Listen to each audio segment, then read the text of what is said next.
in this episode of The Secret Sauce, you will meet the CEO of Lavanda. Lavanda was a property management company that created their own technology in order to grow. They soon realized that this technology would allow other people to scale massively. And so what they sit on today is a very unique business model, a sort of ecosystem where on one side you have these large asset owners, institutional landlords that are looking to meet property managers that can run their units. And all of this is then supported by the Lavanda platform and by the Lavanda legal advice. Don't miss this one. They have 10,000 units already on their platform, and the interview was amazing. Not to be missed, both on YouTube and on podcast. See you on the other side.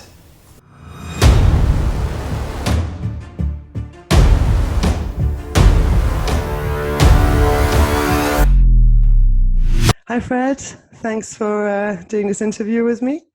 I wanted to invite you so that you can share the secret sauce of Lavanda, and I have tons of questions for you. So I hope you don't mind. We'll try and keep it to half an hour. And so my very first question is: please tell us briefly what you were doing before Lavanda and your current position. Great, thanks Vanessa, and thanks for inviting me on today. So I'm the CEO of Lavanda, and previously to this, I was the COO of Lavanda for about 3 years, so 3 years in total, since in about 4 years of our history. I actually used to be in finance, so spent 10 years in investment banking and asset management, where I helped build up a £3 billion global equity income fund as a team of 2, and then in M&A was focused on tech and telecoms, and was originally a PA investor in Lavanda, and then decided to join the journey as an investor, become management, and then CEO, and now CEO. Great. So the CEO went into a chairman position. That's yes, correct, exactly. Right? So Guy Westlake, the founder, has moved into executive chairman role, building the business outside globally as we expand. Great. And so how big is the team today? So we are 30 people, of which the majority are based in London, and about half the team are tech, so product and engineering. So we have about 15 in the software team. Wow, I'll come back to tech because that obviously interests me a lot. So tell me a little bit about the Lavanda brand for those that don't know it. Right. Yeah. So so we've been on a bit of a journey. We were a property management company based in the UK. We started out running. We built up to about 500 single-family home properties with full operations, everything else, as a B2C brand. And in that journey, we realized that there was the opportunity for someone to tackle large institutional developers who were starting to get involved in this, and build a software toolkit that could unlock those units in a global, massively scalable manner. So we are now, we've been on a bit of a journey. We pivoted last year, and we're now a solely B2B brand. So we speak to large investment funds on the residential side of the business, where we speak to things like Aberdeen Asset Management, LaSalle, a number of big US institutional asset owners. They tend to own things like what we call multifamily, so large residential blocks, typically up to 1,000 units, but typically 200 to 300 units of build-to-rent stock. Also large PBSA, so built for student blocks, and a range of different customers on that side. And then on the other half of our ecosystem, we have property managers who use our system, and these are sort of smaller Airbnb managers, but increasingly larger ones as well, and I can talk a bit about that, but also small hotels and service apartment companies. And we then balance this ecosystem between unlocking large-scale inventory from our residential partners who are interested in short and medium-term lets, and balancing that against our marketplace of fantastic operators. Wow, that's incredible. And you built this in a year? So this has been going for a while. Don't worry. Actually, in the end, we built this ourselves because we found that we've partnered with lots of different people, and there's lots of great technology out there. But once we got beyond about 100 units ourselves, we found that more than 100 units required really difficult scaling problems that technology that currently exists, and we don't believe it currently exists, was able to deal with it. So, for example, automated check-ins, task allocation across a multi-city kind of expansion plan. Things like, for example, one of the latest features we've launched is an integrated CRM into our platform. So leads come in via websites. It might be, one of our customer websites, like a multifamily landlord, or it might be a property manager's website that creates a lead. It creates a valuation that's based upon lots of data-rich resources that we have access to, and goes all the way through a CRM built into the platform through to actually being operated by a local partner. And these are all problems that property managers will find as they go on that journey from kind of 5-10 units up to multi-hundreds. And so we were building all this fantastic technology for ourselves primarily, but then we realized at some point that actually this was really interesting for lots of other partners out there. And so we decided to sort of shared our operations business. We passed that out to seed our ecosystem, and then we signed up lots of partners. So we currently have 35 operating partners using our platform as their core PMS, and then we have a very large number of multifamily asset owners who are signing up onto our platform, and through that, their units are being enabled for short and medium-term lets. And this is basically in all sorts of different situations, but classic examples include in the lease up of new buildings. There's obviously lots of empty units, and those can be monetized for large asset owners. For portfolios, you tend to have voids. They can be between 2 to 5% and voids, dependent on where you are. But if you're in certain overbuilt geographies, it could be a lot higher. Our platform eliminates 72% of all voids across these portfolios. And there's some more kind of exciting, innovative stuff we're doing, like, for example, our concept of resident hosting, where we actually amend the leases for residents in large residential blocks, so they can actually legally do Airbnb, Booking.com, HomeAway, etc. So it effectively creates a framework for multifamily asset owners to engage in the sharing economy in a way that they haven't really been able to do before, and it's not their bread and butter. So let me kind of sum this up, because there's a lot of information there. So if I understood it right, you're kind of the middleman between finding great properties that may be empty for property managers, providing the tech to run these properties and the operators to use the tech, and also provide the legal aspect for properties that may be empty and don't have the permits. Exactly. Yeah, exactly. And it's all enabled via our platform. So if you imagine you are an institutional landlord with 10,000 units across all of Europe, each of your different schemes will have very different needs and interests. Some of them might have service apartments incorporated into them. Some of them might just be new buildings with lots of empty space. Our platform can help you monetize the short and medium term potential in those assets via a tech platform that solves end-to-end the whole provision of the service, from marketing channels through pricing through to operations. Now, interestingly, and I think this is unique for us, although our business is a little bit unique anyway, the operator can also choose to operate their own assets using our PMS. So one trend that I'm sure you'll be familiar with that's quite interesting is some of the very, very large operators, where they might have, say, a service department in their block. They might be quite interested in staffing that themselves with their own housekeepers and local operators, because they're already there, right? They're doing other things and they're providing other services. But how do they do the technology? Because classic long-term property management systems don't cater for this new world that we're part of. So we integrate with larger platforms, and we basically allow all of that to happen and create a built-in PMS for those services.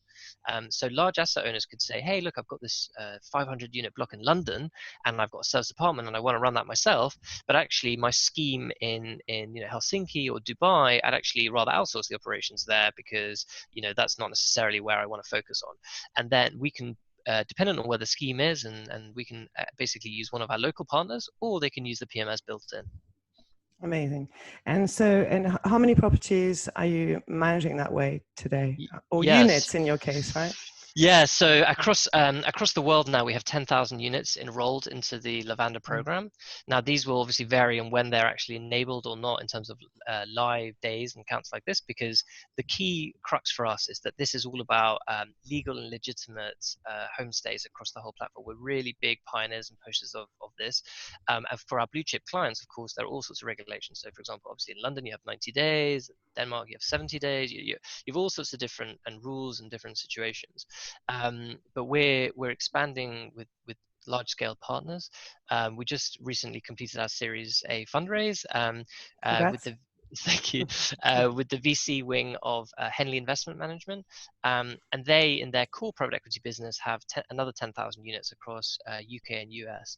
So there's some very large players across, particularly coming from the US, who are super interested in this. But across Europe, we're seeing institutional capital rolling up residential blocks. And increasingly, as yields get under pressure, they're really interested in the short and medium term strategies to increase yield and make schemes more relevant and build more stock, etc., etc. Well, my last question when we get there will be about how you see the future of vacation rentals, because Yep. this is a really new face for it, right? Yeah. And I think when we think Huge. traditionally about vacation rentals, we don't think of it of master leases and massive investment institutional buildings, and not at all, right? So it'll be great to find out what you think is going to happen to us in the long run.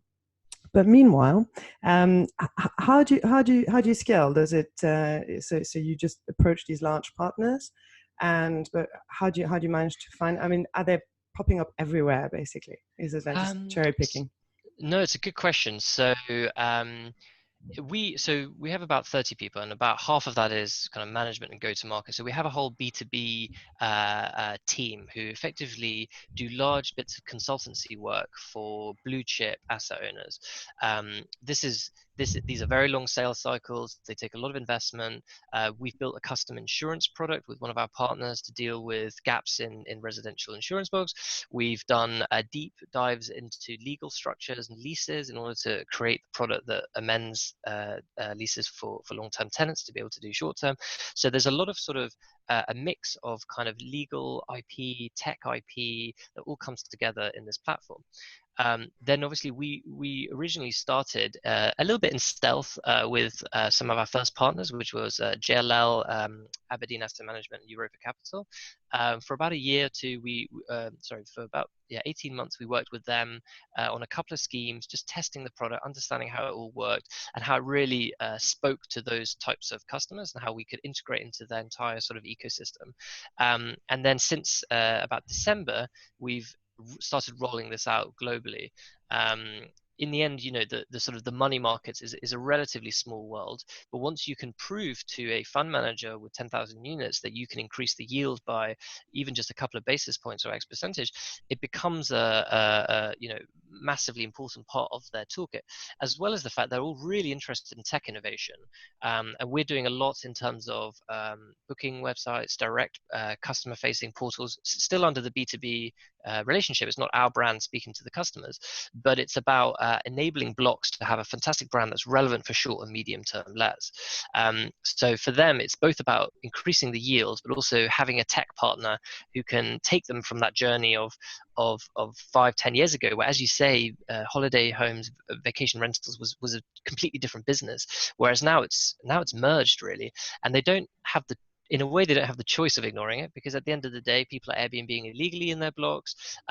Maybe some people are trying to mandate to host management companies within their blocks, and they don't kind of know what's going on or who's this, and security issues and all sorts of stuff. So ignoring it is no longer a option for these large residential asset owners, but finding a global partner who can scale with them and give them a tech solution that integrates is actually pretty tricky for them.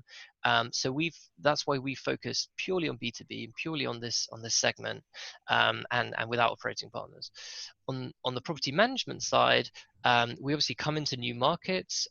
We're always looking for new partners who are fantastic operators in their local area, because for us it's really important that we are working with the best really in the industry. And as the ecosystem grows up and there's more and more property managers in different segments who are doing a great job and becoming more vocal and more noticeable, we can start to find the best ones in each region. I was just out in the Middle East for a week, meeting all sorts of different local property managers and different things there.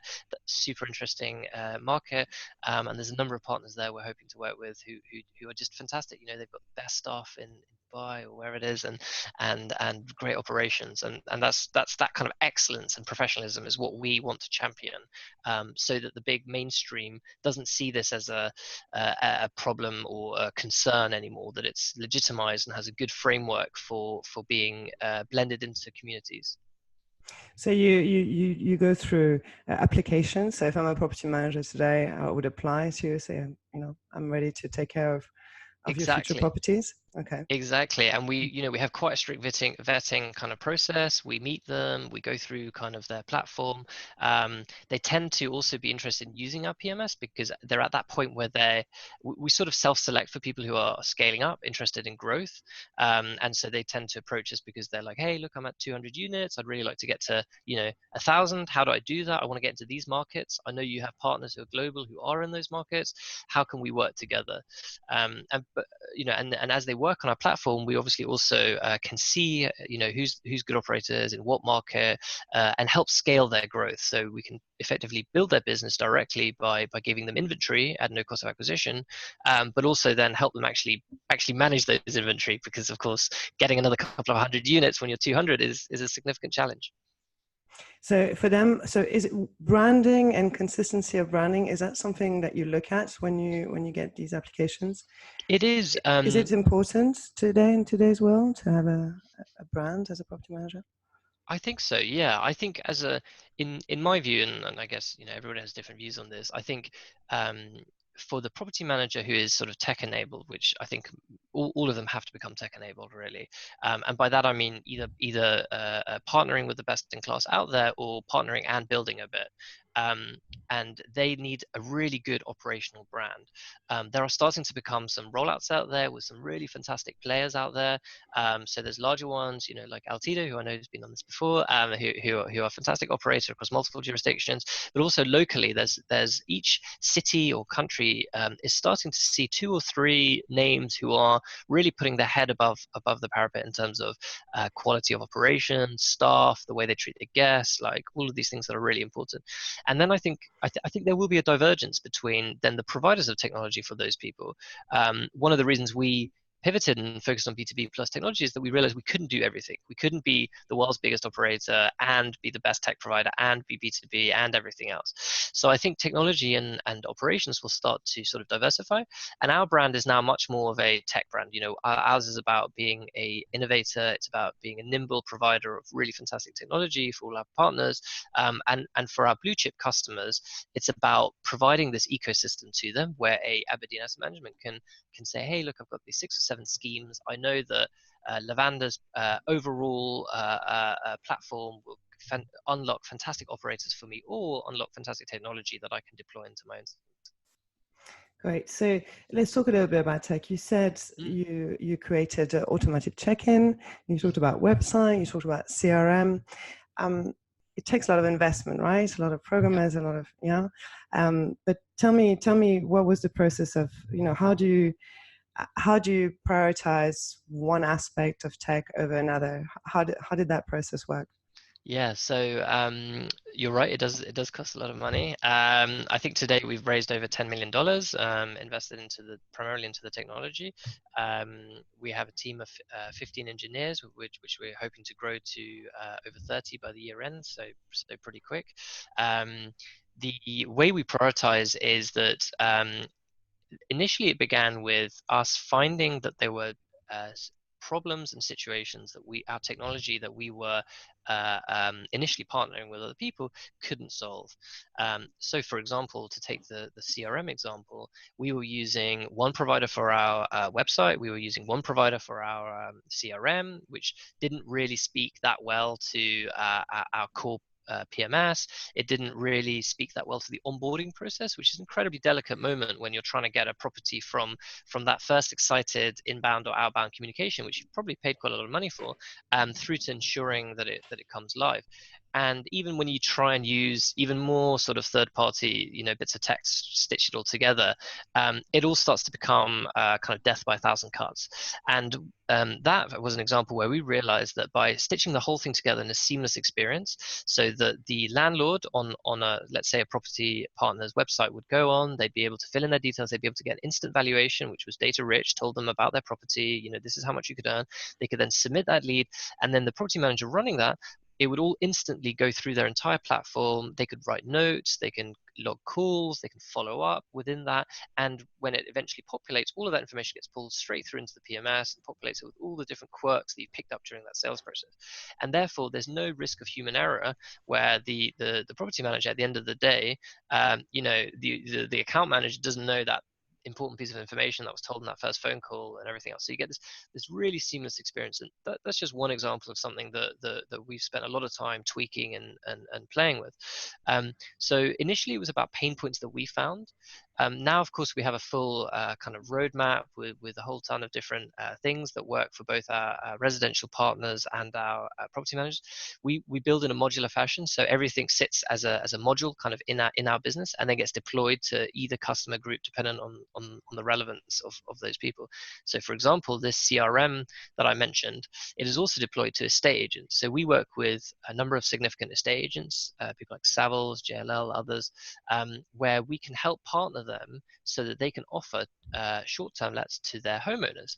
And so if you imagine an estate agent that's coming around and you're selling your home, and it might be on the market for 10 months, as well as you asking them to sell your house for you, they could also effectively monetize that on the short-term market if it's empty for that period of time. But that lead needs to be captured in a way that the estate agent can kind of understand, that it's incorporated, there's commission rates, there's a whole ton of back end. They need to be updated on it by the property manager to ensure that it's all tied together in one fantastic experience. So you as a home seller are like, oh great, that was great. I sold my house and my seller's fees were paid for by this fantastic local short-term management company that partnered with Savills or whatever it is. So in that sense, that's another example of us deploying the same technology, but capturing all sorts of different asks, which at the end of the day, we have effectively three pillars of our platform. The first is growth. So we try and grow the ecosystem by literally creating new units out of thin air is the idea, and obviously growing them for our local partners. Scaling, so the sort of pain of scaling, so whether that's automation in their business, whether that's filling in gaps like the onboarding flows and all of this kind of stuff. And then the final one is distribution. So it's so important to be deep, and obviously with yourselves, in terms of reach of customers, occupancy, pricing, all that kind of stuff. Those exactly are where I wanted to go to marketing. Right. So so you distribute for most of your inventory, right? Yep. So your inventory goes through a channel manager, us, right? So how do you choose the channels that you want to work with? Is there a strategy behind it? Yeah, so what we've seen, and this may be sort of different for others, but we've gone very wide in our world. We see that there's a large fragmentation of audiences out there, and there's a lot of very interesting innovation going on. So there's a number of players who are coming up in the corporate space, who are coming up in the medium-term let space, and also certain brand positioning within obviously the classic short-term space. Different customers are interested in different ways to put their units and inventory on different platforms. So of course they're the big ones, and obviously they're very important to have deep integrations with and really understand, and everything from pricing to how you project the inventory and all this kind of stuff. But we think there'll be an increasing fragmentation of channels, and we want to be effectively on as many channels as possible to increase the kind of eyeballs across every unit. And we're also working on a number of proprietary channels which come through our network. So, for example, the estate agents, the multifamily world, there's a whole world of kind of semi-offline kind of channels, which are extremely high-value bookings and things like this, that we are opening through different kind of proprietary channels that we're building into the channel manager system. So we work with a number of different channel managers and partners and platforms And as we see innovation, if somebody develops some fantastic new angle that unlocks, some new channel of guests, we would like all our partners to benefit from that.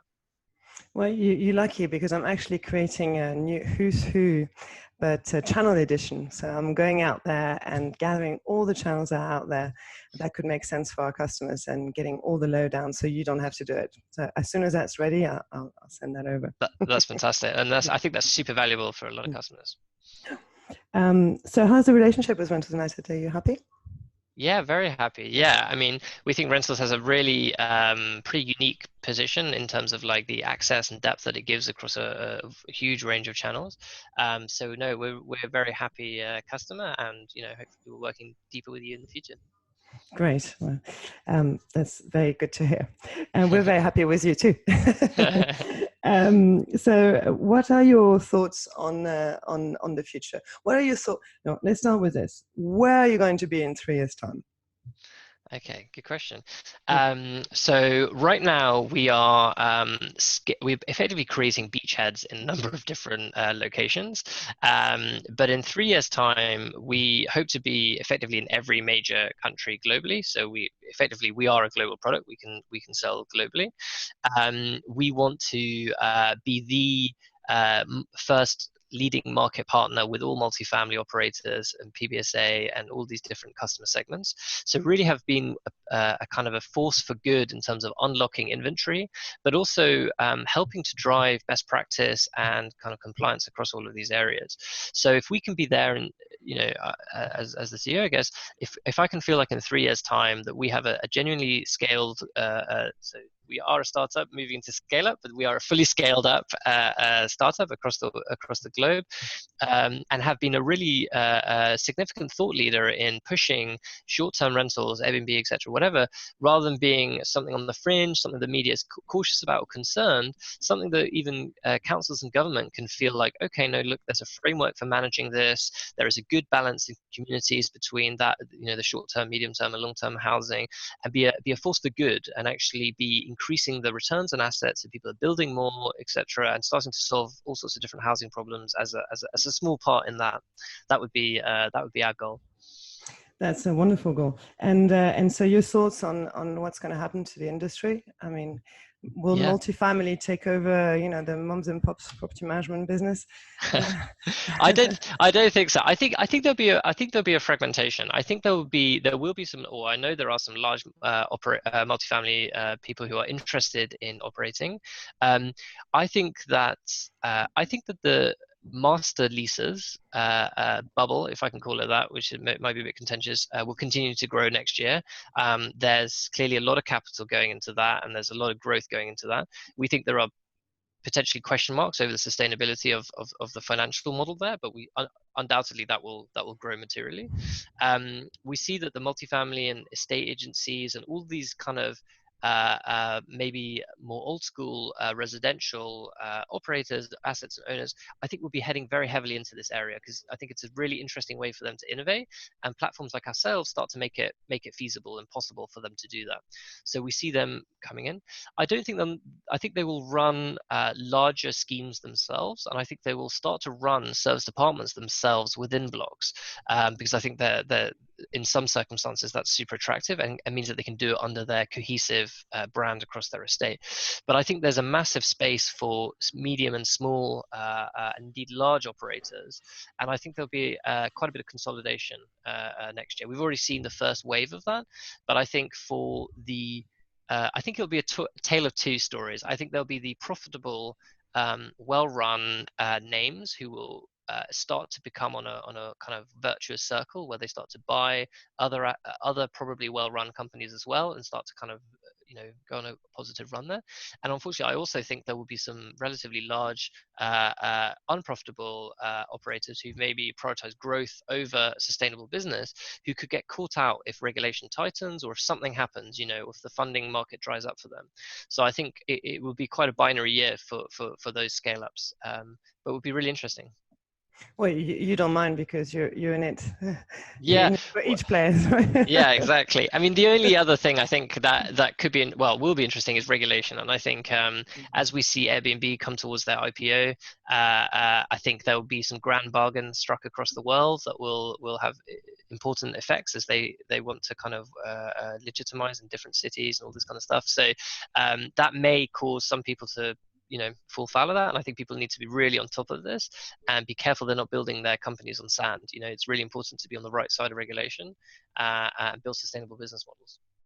Well, they should contact you for advice. Exactly. All right, we're going to end this with a quick true or false. Okay, so I'm going to ask you a question and you just say true or false. Okay. So the vacation rental industry will topple the hotel industry next year. Ooh, true, I think. Voice-activated travel assistants are a must. False. Google will become the only OTA. I think there'll be a throughway. Maybe true. Let's see. I'm not brave enough to vote against to bet against Google. Okay. Consolidation in the tech industry is bad for property managers. No, it's too fragmented. It's still tiny. Even the biggest player is nobody. So false, I think. Okay. Consolidation of property management companies is bad for guests. False. No, I think guests have. I think there's a lot of work to be done. I think guest standards could go up a lot better. I think there's some great ones, but I think there's a lot more that can be done. Okie dokie. Vacation rental growth in urban areas will continue despite regulations. True. I think there's lots of sustainable models. But that's what you stand for, right? You have to invest in technology because guest needs are changing. Well, I guess I would say partly false. I think you can take partners who can help you there. I think the best strategy is actually to take the best possible platform you can out there. Obviously, I'd argue for ourselves, but there's lots of them. And then actually think about what your real niche is and invest in that. And then do that rather than reinvent the wheel, and build the same old stuff. Okay. And keyless locks are a must? True. Okay. US brands will have a hard time implementing in Europe. When I say brands, I mean property management brands. True. I think there's quite a lot in Europe. And when space travel becomes available, you'll scale into lunar territory. We'll be the first ones on the pod. True. True. Good, that's it. Thanks so much. That was great. It was great talking to you. I learned a lot myself. I'm not very familiar with the multifamily world, so thank you. That's great. It was and great. hopefully it gave a good angle. Perfect. Yeah. Thanks you so much. All right. Brilliant. Take Cheers. care. Bye. Cheers. Bye-bye.